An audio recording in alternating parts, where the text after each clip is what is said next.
Assalamualaikum warahmatullahi wabarakatuh.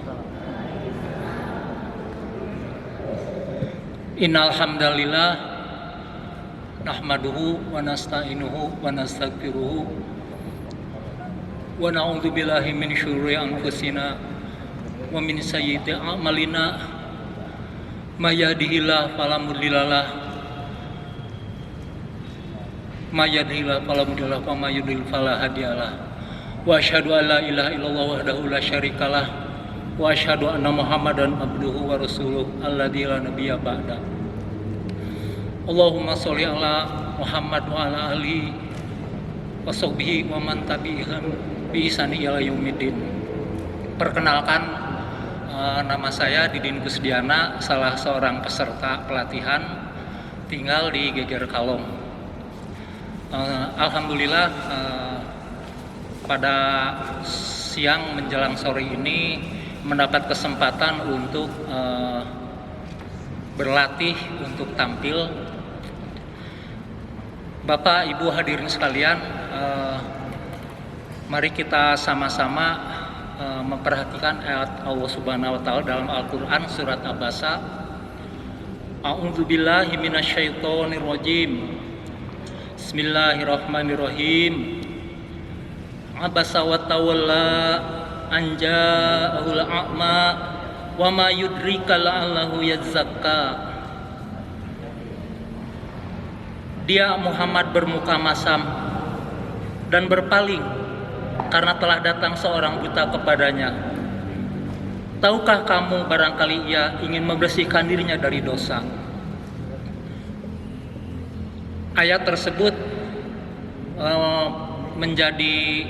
turun menurut tafsir Ibnu Katsir, turun karena pada saat Nabi Muhammad SAW sedang menghadapi pembesar Quraisy, di mana Nabi Muhammad menginginkan pembesar Quraisy masuk Islam. Kemudian datang seorang buta, Ibnu Ummi Maktum, yang mengajukan pertanyaan secara mendesak, dan Rasul pada saat itu tidak menghadapi dan menghendaki supaya Ibnu Ummi Maktum diam, supaya beliau leluasa berbicara dengan pembesar Quraisy. Nah, langsung Allah menegur Nabi Muhammad SAW. Nah, ayat tersebut menjelaskan atau memberikan sebuah peringatan kepada kita umatnya betapa pentingnya akhlak, sehingga Nabi Muhammad baru saja bermuka masam sudah ditegur Allah Subhanahu wa taala. Nah, masalah akhlak ini kadang-kadang ironis gitu. Sebab semakin hebat seseorang, semakin tinggi status sosial seseorang, semakin tinggi ilmunya, semakin dihormatinya, kadang-kadang bersalaman pun tidak melihat wajah gitu. Dia lebih memperhatikan, karena dia merasa jadi perhatian orang banyak, dia lebih memperhatikan wajah-wajah orang banyak gitu. Dia lebih memberikan budinya kepada orang banyak yang memperhatikannya. Bahkan tidak jarang orang yang rajin tahajud, rajin sholat, banyak ceramah, banyak membaca Al-Quran, tidak sempat tersenyum, tidak sempat bertegur sapa dengan orang yang ditemuinya. Demikian pula yang punya jabatan-jabatan tinggi. Nah, padahal Allah sudah menjelaskan betapa pentingnya akhlak ini. Nah, tentu saja kita sebagai umatnya tentu harus berupaya bagaimana supaya kita terhindar dari akhlak yang tidak baik, supaya kita berusaha senantiasa dapat meningkatkan akhlak kita, supaya semakin hari semakin berakhlakul karimah. Nah, berikut kami saya mencoba untuk menyampaikan kiat-kiat bagaimana supaya kita senantiasa berupaya untuk meningkatkan akhlak kita. Tentu saja yang pertama harus kita tanamkan dalam diri kita adalah niat yang lurus. niat untuk beribadah kepada Allah, niat untuk menunaikan perintah Allah, niat untuk mengamalkan ayat-ayat Al-Quran, niat untuk mengikuti Rasulullah SAW, niat untuk mengikuti orang-orang soleh. Nah, tentu saja kalau kita niatkan ini adalah sebagai ibadah, tentu ini menjadi suatu yang diharapkan oleh kita, di mana kita akan mendapatkan nilai di sisi Allah Subhanahu wa Ta'ala. Nah, jadi yang pertama, niatkan untuk senantiasa memperbaiki akhlak kita, sesulit apapun, sesempit apapun, sesakit hati apapun, karena semata-mata untuk mengikuti perintah Allah Subhanahu wa Ta'ala. Itu yang pertama. Kemudian yang kedua, bahwa pentingnya akhlak ini sudah banyak dibahas dalam Al-Quran. Oleh karena itu, kiat yang kedua, banyak-banyaklah berinteraksi dengan Al-Quran, supaya